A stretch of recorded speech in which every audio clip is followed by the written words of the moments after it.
Pronto, então a partir desse momento estamos gravando nossa aula e tudo que a gente fizer daqui para frente vai ficar disponível para os demais estudantes ou para vocês mesmos querendo assistir mais para frente, tá? Então eu vou compartilhar a tela com vocês para que a gente possa dar prosseguimento à aula de hoje, ao assunto novo da aula de hoje. Vai aparecer a tela para vocês. Pronto, já está disponível, não é isso? Então, na aula 1, a gente viu uma definição geral do que era a ciência, né? Falamos das ciências da natureza, né? Que são uma grande área das ciências, né? Uma parte das ciências está dentro desse subgrupo, né? Ciências da natureza. E uma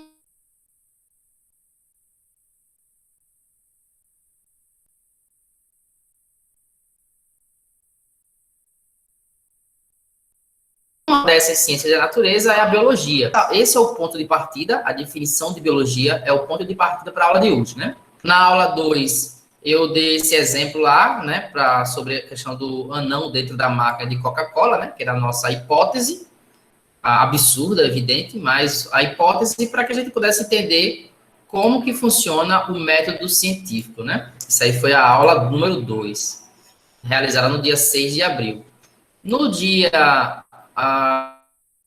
acredito que 7 de abril, isso mesmo, 7 de abril, a gente viu o experimento de Charles e Francis Darwin, que ao contrário do experimento da marca de Coca-Cola, esse experimento aqui é verdadeiro, de fato aconteceu há aproximadamente 200 anos atrás, tá? E aí a gente viu como os elementos do método científico aparecem aqui, né? Então a gente viu a presença de um problema, ou seja, algo que os cientistas não conheciam. A gente viu a construção de hipótese para explicar, né? Claro, para confundir, né? Eu não queria fazer isso nesse momento, mas para confundir ou para tornar a coisa real, eu poderia trazer várias hipóteses que foram levantadas na época, né? Mas isso aí só ia confundir mais a gente do que ajudar. Por isso eu preferi trazer apenas a hipótese correta. Depois se veio concluir que ela estava correta. Aí, enfim, realizando então os experimentos, as experiências realizadas, então foi possível concluir que isso era uma lei, né? Poderia ser teoria, mas nesse caso é uma lei.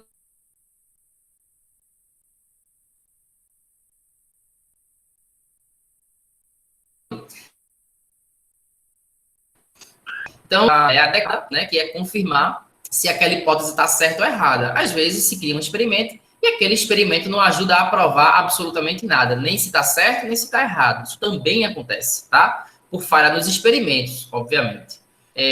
Mas, como eu falei para vocês, esse era o exemplo mais simples que eu queria trazer para vocês, né? Um exemplo quando tudo funciona.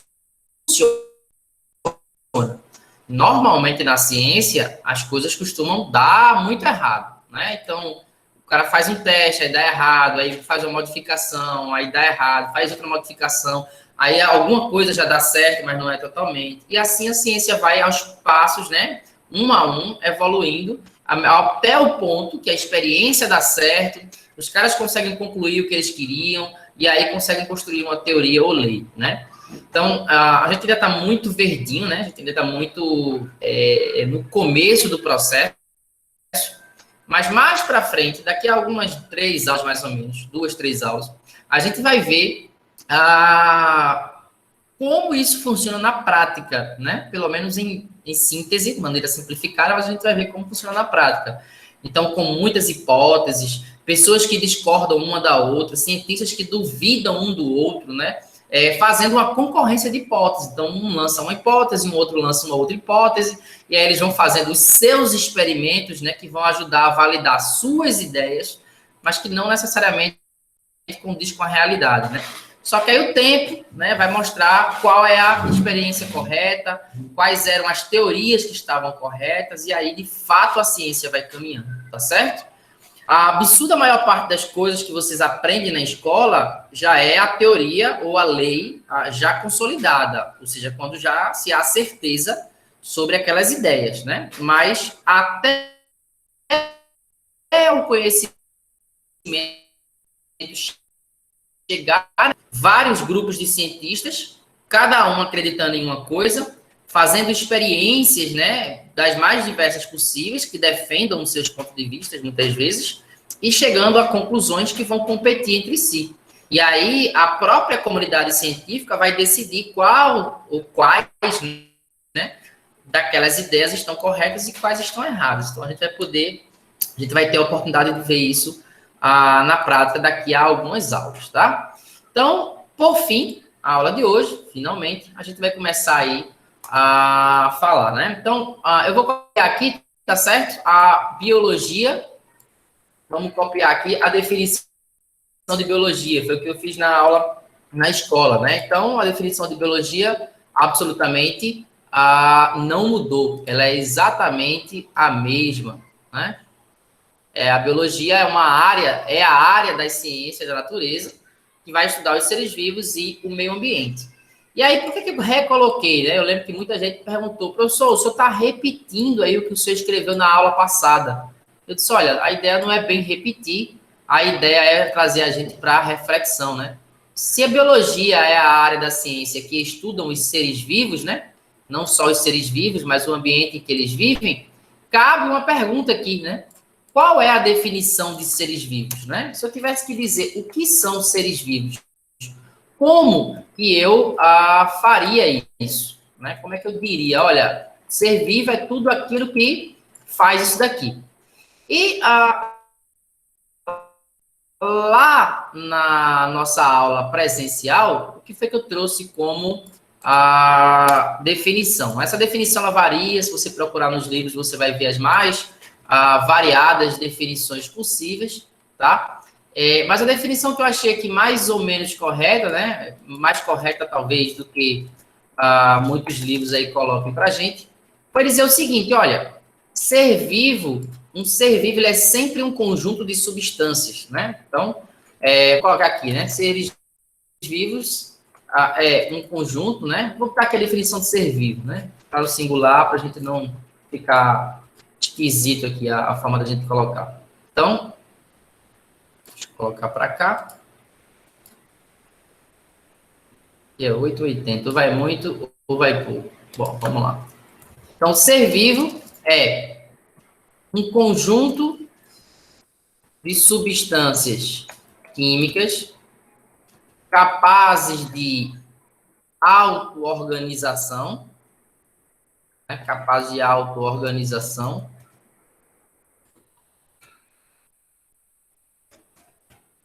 e de multiplicação. Como assim aqueles de multiplicação? Eu não entendi o que você quer dizer com isso. Vamos lá.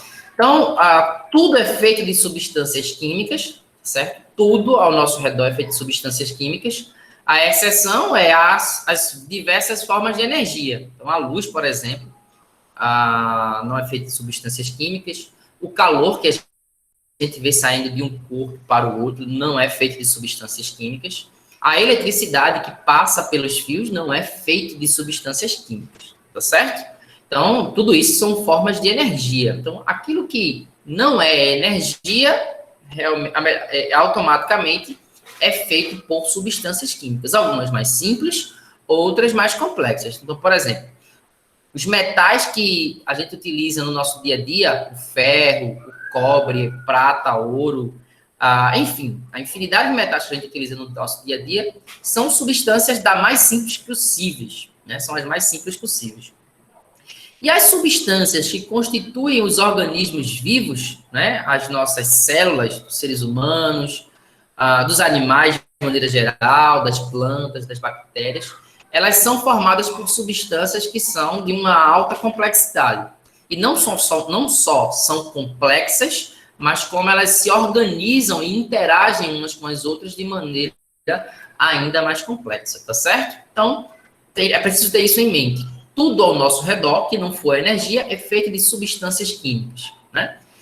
E quando eu digo capazes de auto-organização, eu quero dizer que essas substâncias interagem em si, uma ajudando a outra na construção e na manutenção daquelas substâncias coexistindo. Então, para que aquelas substâncias continuem funcionando, recuperando algo que possa ter se perdido, algo que possa ter sido destruído, é necessário, então, que haja uma interação inteligente entre essas substâncias, tá?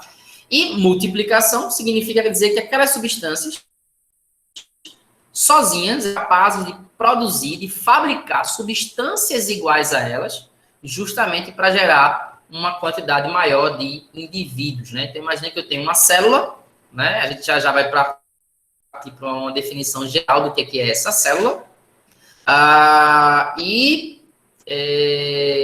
Ser capaz de se multiplicar significa ser capaz de produzir todas as substâncias necessárias para construir uma nova célula. Uma vez que essa nova célula foi construída, então ela pode ser separada da sua célula inicial, da célula que lhe deu origem, né? Então isso é o que a gente chama de capacidade de multiplicação. É de unido produzir um conjunto de substâncias ou um conjunto de células que vai gerar um outro indivíduo completamente independente desse primeiro. Então, todos vocês foram gerados pelos seus pais e hoje vocês vivem de forma independente dos seus pais. Deixa eu só dizer o que eu quero dizer com isso, para ninguém ficar entendendo errado. Obviamente, vocês ainda são adolescentes, a maioria de vocês, talvez todos vocês, ainda dependem dos pais de vocês para tudo, ou quase tudo na vida, né? Mas o que eu quero dizer com serem independentes é que vocês conseguem continuar crescendo, conseguem continuar se alimentando de maneira independente, né? Quando eu falo se alimentando de maneira independente, eu quero dizer com isso, não em relação à compra dos alimentos, nem nada do tipo, mas em relação ao fato de que basta que a comida esteja lá, que vocês conseguem, então, se alimentar. Não é necessário, como um bebê, né, de ter a ajuda da mãe ou a ajuda do pai para que aquela alimentação seja absorvida pelo seu corpo, né? Então, você consegue fazer isso sozinho. Então, vocês conseguem crescer, vocês conseguem fazer uma infinidade de coisas sem que haja a necessidade do auxílio de outras pessoas, no caso aqui, os pais de vocês. Então, da mesma forma é com os animais, da mesma forma é com a planta. Então, um exemplo rápido de uma planta: a planta cresce, ela vai se reproduzir. Em muitos casos, a reprodução de uma planta significa a fabricação de uma semente. Essa semente ela vai ser solta na terra, né? Seja pelo vento que está levando ela, seja por um animal, um pássaro, por exemplo, que pegou aquela fruta, né, que vai conter a semente, vai comer aquela fruta em outro lugar e vai jogar fora a semente, né? E ao jogar fora aquela semente entra em contato com a terra, aí você dá início a uma nova planta. Então, essa nova planta, ela vai crescer de forma completamente independente da planta que lhe deu origem, da planta que fabricou aquele fruto. É isso que eu estou chamando aí de crescimento independente, tá? Então, para ser vivo, isso é necessário. Então, por exemplo, se eu cortar o meu braço por si só não é um ser vivo, né? Porque se eu fizer um corte no meu braço, a parte que sobrar fora, né, que eu arranquei do meu corpo, ela vai morrer, porque ela não consegue ter vida independente. Ela precisa do meu corpo para gerar nutrientes, para fornecer energia, para fornecer oxigênio, enfim, para fazer com que aquela estrutura continue subsistindo, né? Então, o conceito de ser vivo tem que ser um grupo de substâncias também se auto-organizando, semelhante àquele que lhe deu origem, no caso um ser humano, outro ser humano, né?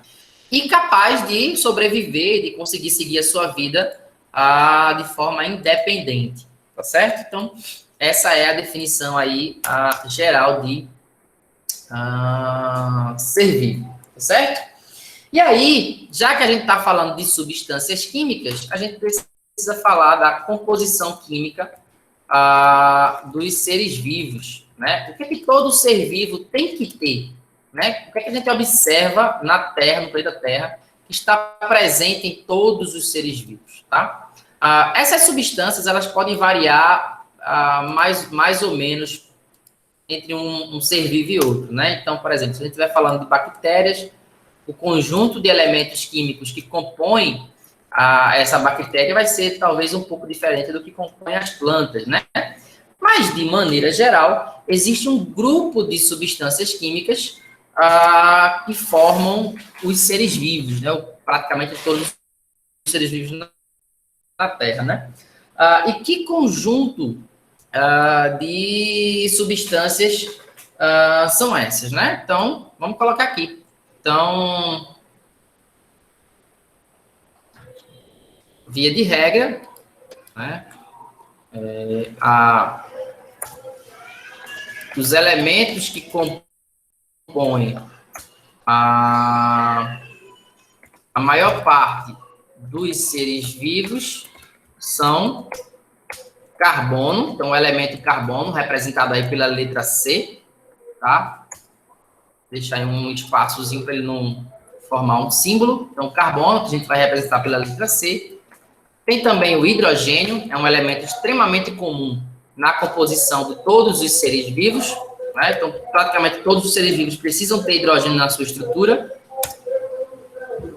A gente também precisa de oxigênio, é extremamente comum na composição. Então, a gente não usa só oxigênio para respirar, né? O oxigênio ele faz parte das substâncias presentes no nosso organismo. Inclusive, a gente respira para recuperar esses átomos de oxigênio na nossa estrutura também, tá certo? A gente vê mais para frente que o oxigênio ele tem uma função de produzir energia no organismo de um ser humano, por exemplo, de um animal, de maneira geral, de uma planta até. Mas não só isso, também de fazer parte do seu organismo, de trazer átomos que vão compor o seu organismo. Então, o oxigênio é um outro desses elementos. O nitrogênio é outro desses elementos. O fósforo, né? O fósforo, que vai ser representado aí pela letra P, tá certo? Pode parecer estranho, mas é porque a inscrição original, né? É essa daqui, ó, fósforos, né? Com pH, tá certo? Então, justamente por isso, né, que o símbolo do elemento é em P. A gente tem que lembrar que a ciência não foi desenvolvida nem começada em português, em língua portuguesa, né? Então, esse símbolo é sempre uma referência ao nome original. Nos casos anteriores, coincide da letra lá na palavra original, coincidir com da língua portuguesa, mas nem sempre isso acontece. E o enxofre são aí os principais elementos. O enxofre ele é representado pela letra S, e a razão é porque ele vem dessa palavra aqui, ó, sulfo, né? Então, S de sulfo, que traduzindo para o português fica enxofre, tá? Então, esses são todos os elementos químicos que vão estar presentes nos organismos vivos? Não. Existem um variado número de elementos. Eu vou citar só alguns, né? Que você sabe, ou deveria saber, que está presente no seu corpo, por exemplo, né? E assim como está presente no seu corpo, também está nos animais, nas plantas, enfim, em vários outros seres vivos. Então, por exemplo, a gente tem o ferro, a gente tem o sódio, a gente tem o potássio, a gente tem aí o cálcio. Existem muitos outros elementos químicos que vão compor a natureza. Eu não vou ficar aqui citando todos, e talvez aí a gente conclua que são mais de 30 elementos. Nunca parei para contar, mas deve ser mais ou menos por aí, algo ao redor de uns 30 elementos. Professor, o que a gente está citando aqui, gente, são só os mais importantes. São só os mais importantes, aqueles que estão presentes em maior quantidade no nosso corpo. Pode falar, Everett. Se vê na tabela periódica, a quantidade de elementos são 114. Também que 114 ou mais. Sim.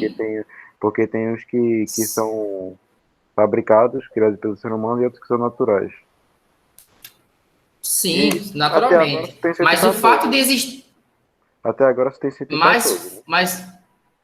Mas não quer dizer que porque existem 114, que todos eles são utilizados para produzir seres vivos, ou que fazem parte de organismos vivos. Entendeu? Vou dar um exemplo. O ósmio é um desses elementos naturais, né, que está lá presente na tabela periódica. eu não conheço nenhum ser vivo que tenha ósmio na sua composição. Entende o que eu quero dizer, Esdras? Não é porque está lá na tabela periódica que existe algum ser vivo que tem aquele elemento na sua estrutura, na sua composição. Um rádio, por exemplo. Nos organismos vivos, não há elemento rádio na composição desses organismos. Então, o rádio é outro elemento. Não é porque ele existe, que está na tabela periódica, que ele é usado para formar um ser vivo. Deu para entender, Esdras? Deu para entender. Esse ósmio aí é novo para mim. Esse ósmio é novo. Mas você falou do 114, eu disse, então, se ele está falando do 114, ele conhece cada um deles, não é não? Eu só teve não, né? Não. Mas não, entendi. Né? Mas, enfim, o que é que eu quero que vocês foquem aqui? Eu não estou falando de todos os elementos que existem na tabela periódica, né? Todos que o homem conhece. A gente está falando dos elementos que vão ser essenciais para a composição dos seres vivos, tá certo?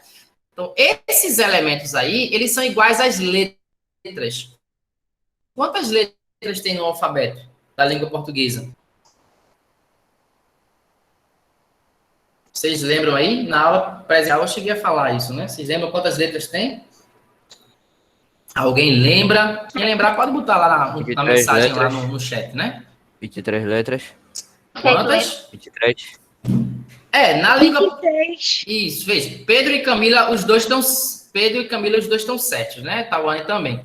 São 23, originariamente, né? Na língua portuguesa, mas a gente tem 3 letras herdadas aí do inglês, né? Que são justamente o K, o W e o Y, né? Então, 23 mais essas 3 letras herdadas, um total de 26 letras. Professor, isso aí é novo, eu não sabia dessa parte, não. Pra mim era 26, tá ligado? 26 exato, 26, exatamente, 26. Mas isso aí que o senhor falou, as 3 letras são... Isso aí é novidade pra mim. Mas são 26, mas porque 3 letras... Pois é. Essas 3 letras, elas foram herdadas, elas foram absorvidas pela língua portuguesa, acho que não deve nem ter 30 anos. Acho que talvez uns 30 anos, 40 no máximo. Antes disso, essas 3 letras, o K, o W e o Y, não faziam parte do alfabeto da língua portuguesa. Mas, enfim, vamos seguir, né? Então, assim como os nomes de vocês, o nome das coisas que a gente está usando, né? Sei lá, computador, celular, fone de ouvido, enfim. Tudo que a gente escreve, a gente usa essas letras. E o que fazem essas coisas a gente entender de formas diferentes, por exemplo, computador e celular, né? São 2 palavras diferentes, formadas por letras diferentes, nas posições diferentes.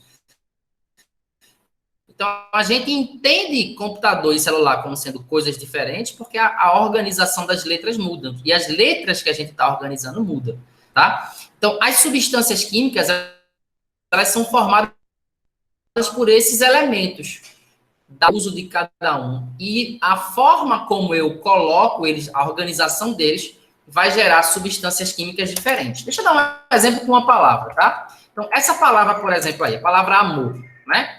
A gente tem um total de 4 letras aí, né? A, M, O, R, né? 4 letras diferentes. Se eu simplesmente reorganizar essas 4 letras, eu já dou origem à palavra Roma.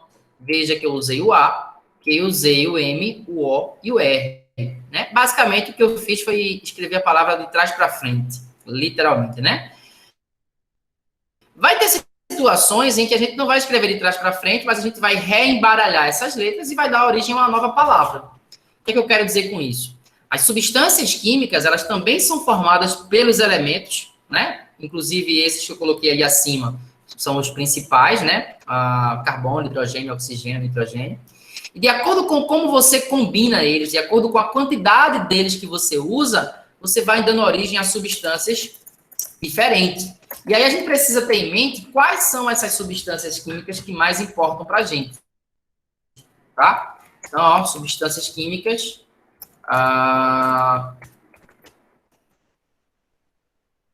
Tá aqui principais, né?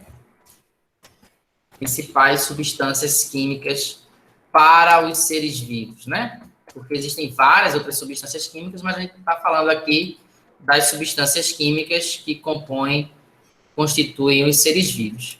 Então, essas substâncias químicas, né, de acordo com como eu organizo esses elementos, a gente tem as seguintes substâncias, né? Os carboidratos, vocês vão ver que a principal função dos carboidratos é a de gerar energia, né? Mas os carboidratos não têm essa função apenas. Existem seres vivos que parte da estrutura, né, desses seres vivos vai ser justamente formada por carboidratos. Numa aula mais para frente, a gente vai aprender o que tem que ter, como é que esses elementos têm que ser combinados para a gente formar os carboidratos. Mais para frente a gente vai ver isso, tá? A gente precisa de proteínas, tá certo? Proteínas é um outro grupo de substâncias, né? Que faz parte e constitui o nosso organismo. Então, pensando aí no ser humano ou nos animais de maneira geral, as proteínas elas vão constituir os nossos músculos, vão constituir os nossos órgãos, né? Então, se não fossem as proteínas, a gente não conseguiria ter músculo para sustentar o nosso corpo de pé, para movimentar a nossa perna e fazer com que a gente ande, né? Então, as proteínas têm diversas funções. A gente precisa também dos lipídios, tá? A gente precisa também dos lipídios. Os lipídios também vão ter várias funções. A principal função delas é a de reserva energética, né? Então, como eu falei, carboidratos vai fornecer energia. Mas e se eles acabarem no nosso corpo? A gente não conseguir se alimentar por 3, 4, 5, 10 dias. Aí, o que acontece com o corpo? A gente morre? Não. A gente vai utilizar a nossa reserva energética, né? Os lipídios, como reserva energética. A gente tem uma série de outras substâncias, tá? Tem as vitaminas, mas lembra, a gente está falando aqui das principais, né? Então, as principais são carboidratos, proteínas, lipídios e ácidos nucleicos.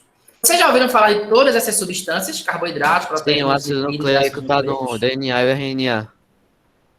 Isso, perfeitamente. Quem foi que falou? Foi Alex, foi? Não, foi Pedro. Pedro, né? Pedro.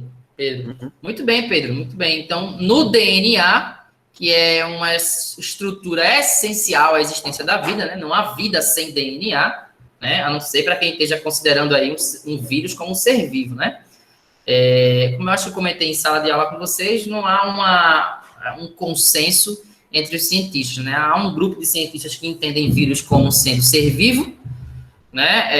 E aí, nesse caso, não tem DNA, a estrutura deles é RNA, parecida com DNA, mas não é exatamente igual. A gente vai ter também uma aula sobre isso, mas eu diria que a maior parte dos cientistas entendem que vírus não são considerados seres vivos, porque não conseguem fazer o processo de multiplicação sozinhos. Eles dependem de um outro ser vivo para conseguirem fazer isso, né? Mas, seja DNA ou RNA, só um instantinho, Pedro. Seja DNA ou RNA, vai ser necessário ácidos nucleicos para constituir eles. E aí, não se preocupem com esses nomes, carboidratos, proteínas, não se preocupem. Porque a gente vai ter uma outra aula para eu explicar para vocês o que é um carboidrato. Como é que eu olho para uma substância e digo, isso é um carboidrato? O que é que eu vou ter que ter para dizer que aquilo ali é uma proteína, né? Um RNA, um DNA, um ácido nucleico? Tudo isso a gente vai ver mais para frente. Pode falar, Pedro. No RNA é diferente do DNA, por causa que um vai ter, tipo, uma base nitrogenada que o outro não tem, né? Não só isso. Eu diria até que essa nem é a principal diferença das bases nitrogenadas, né? Mas a gente vai ver que na construção desse RNA, a gente tem 3 elementos básicos, né? Já que você falou aí base nitrogenada, a gente tem 3 elementos: base nitrogenada, a gente tem um grupo fosfato, né? E a gente também tem um açúcar, né? Uma pentose. A gente também vai aprender o que são pentoses, né, e o que são açúcares, né? Mas, enfim, são carboidratos. E aí, esses carboidratos, eles são diferentes do DNA e do RNA. Uma diferençazinha, um átomo de oxigênio que vai diferenciar um do outro, né? E aí, justamente por isso que muda o nome, né? Na, quer dizer, a tradução, né, dos termos nucleic acid, né? Que vem do inglês, significa ácido nucleico.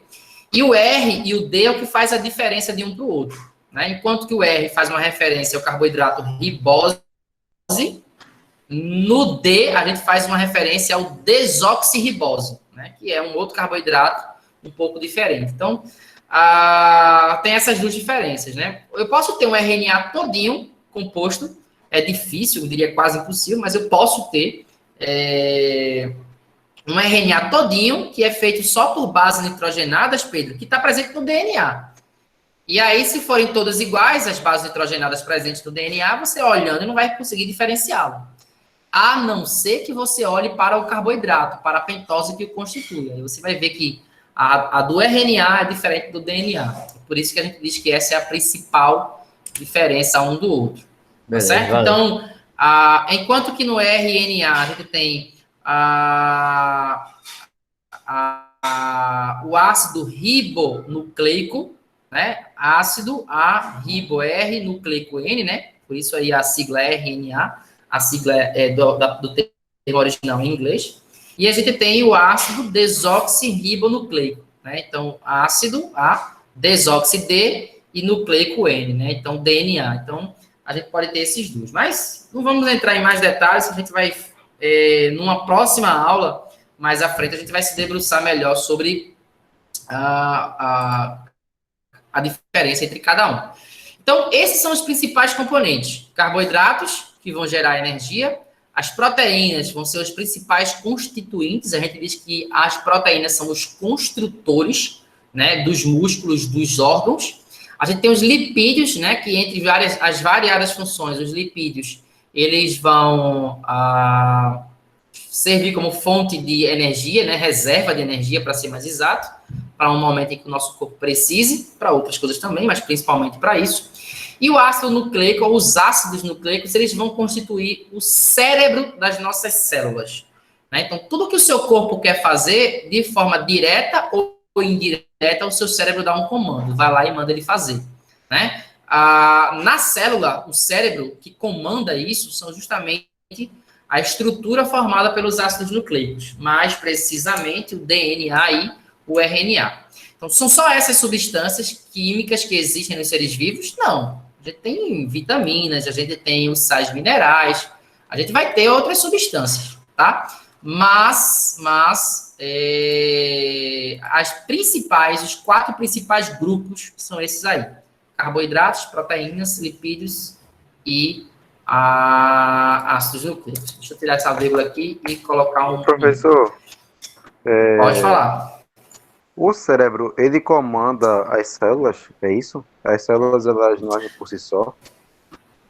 Não, veja, esse comando, ele é dado de forma indireta, tá certo? Como tudo na vida. Concorda que a gente comanda a nossa televisão, Esdras? Comanda, assim, não concordo tanto assim. Eu ligo, desligo, escolho o canal, concorda ou não? Concordo. Não é? Agora eu faço isso com o poder da mente, não? Não, né? Não, faz com o controle. Eu uso o controle remoto. O controle remoto é que dá a ordem. Então, a mesma coisa é com o cérebro. O cérebro controla todo o nosso corpo, mas não é com o poder da mente, digamos assim, né? O que é que acontece? A gente tem 2 mecanismos básicos. Um é enviar eletricidade, o cérebro produz reações químicas que desencadeiam a produção de eletricidade, que são transmitidas para todo o nosso corpo através dos nossos fios. Quais são os fios que estão presentes no nosso organismo? Os neurônios.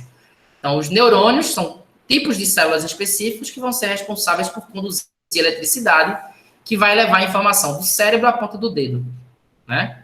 E a outra forma de controlar é com a liberação de substâncias químicas que vão desencadear esse processo. Via de regra, os hormônios. Então, por exemplo, para fazer a síntese de músculos, né, e aumentar a quantidade de músculo presente no seu corpo, o seu cérebro vai mandar a informação para liberar testosterona no organismo, né? Não só para produzir a testosterona, como para liberar. A partir do momento que aquela testosterona está correndo no seu sangue, a sua síntese de músculos, a criação de músculo para o seu corpo, pelas suas células, vai ficar muito mais acelerada. Então, é o cérebro que está comandando.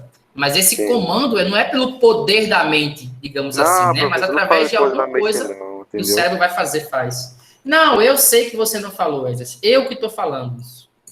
Para não ficar a impressão de que simplesmente o cérebro quer e aí acontece? Não, existem os intermediários que fazem a informação, a ordem, chegar no lugar onde ela precisa chegar.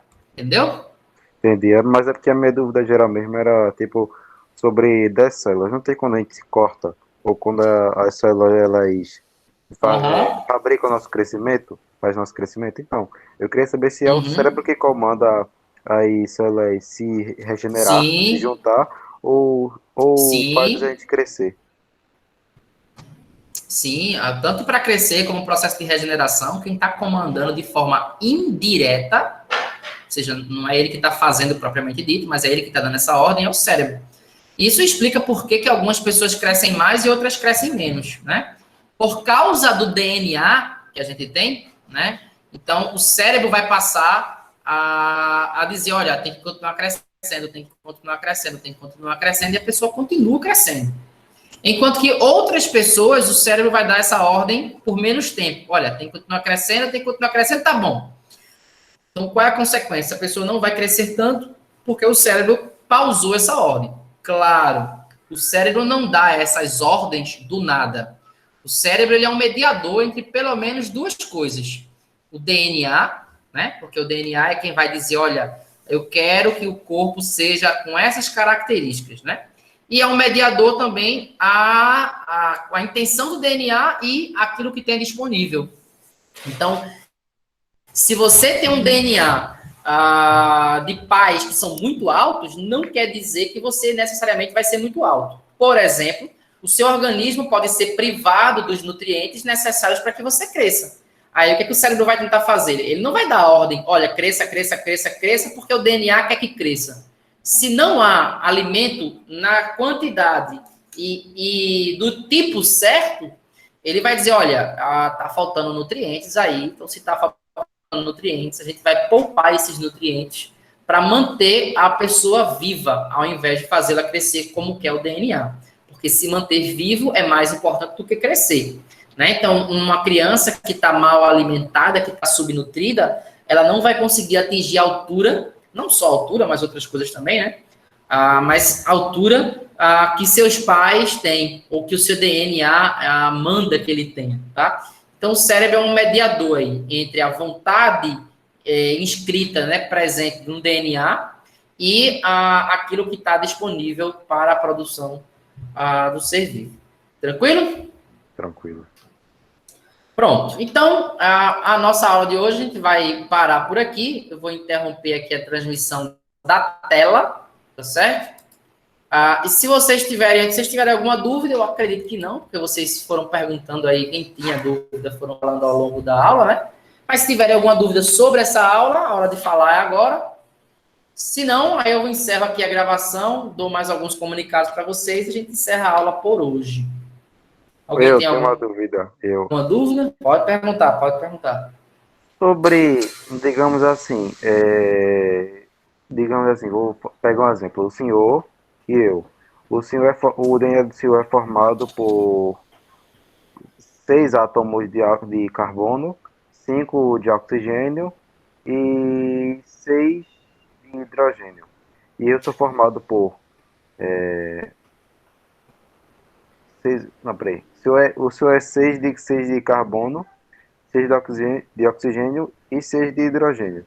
E eu sou formado de 7 de carbono, 7 de oxigênio e 7 de hidrogênio. É muita diferença? É muita diferença? Só um átomo a mais é muita diferença? Faz muita diferença. Eu vou além. A nossa diferença, Esdras, de mim para você, não é essa. Os nossos átomos são iguais. Sabe qual é a diferença? Ela é menor ainda. Para formar você, que é bem diferente de mim, né? Diferente em alguns aspectos, mas parecido em outros. Parecido como? Nós temos 2 braços, 2 pernas, né? 2 olhos, um cérebro, um coração, 2 pulmões. Mas aparentemente, olhando, nós somos bem diferentes. A cor da pele, os traços do rosto, né? A composição muscular, enfim. Nós não somos exatamente iguais. Então, o que causa essa diferença não é nem a quantidade de átomos. Essa quantidade de átomos ela é igual. Sabe o que muda? A posição desses átomos.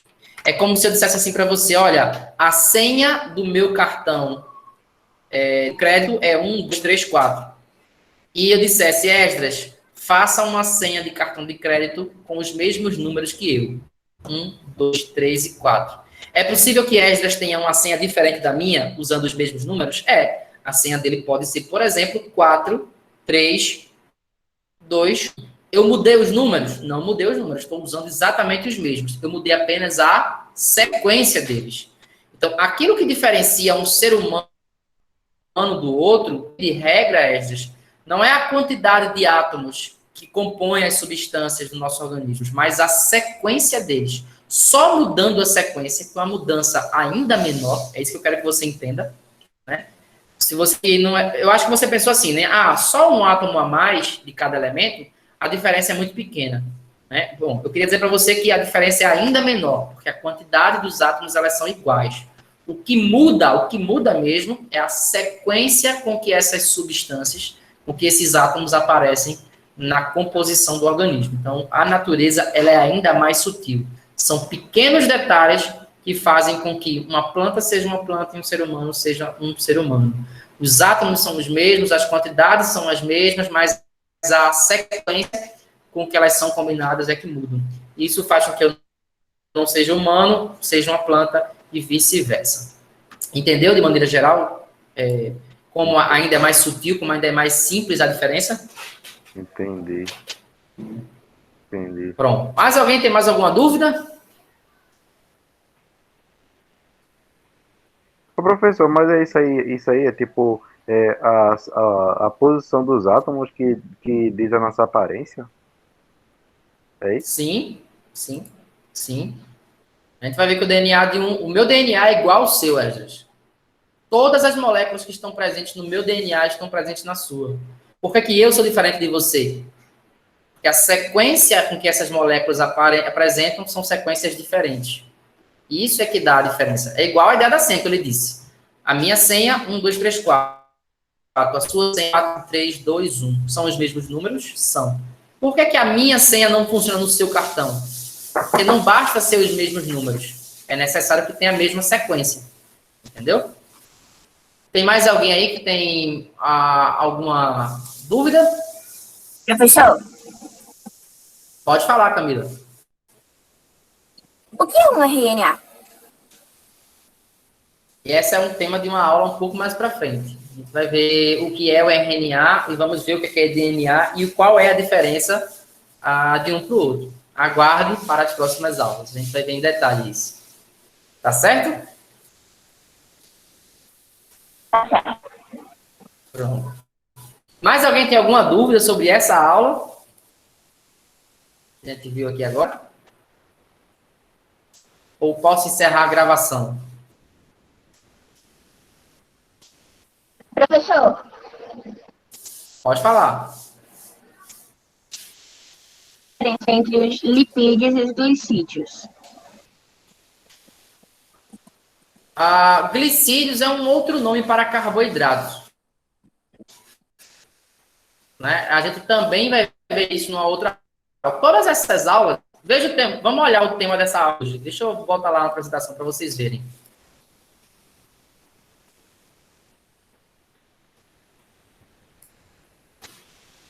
Quando aparecer aí para vocês me dizem. Apareceu já? Já apareceu. Pronto. Veja o tema dessa aula de hoje. O tema da aula de hoje é noções gerais sobre a vida.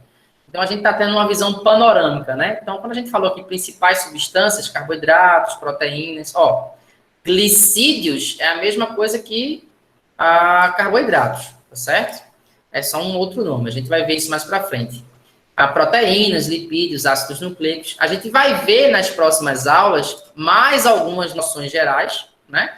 E depois a gente vai começar a entrar nesses detalhes. Então, a gente vai ver o que são os carboidratos, quais são os tipos, quais as diferenças de um para o outro, o que são proteínas, os tipos, as diferenças, mesma coisa para lipídios, mesma coisa para ácidos nucleicos. E aí, quando a gente aprender o que são ácidos nucleicos, a gente vai ver como eles montam o RNA ou o DNA.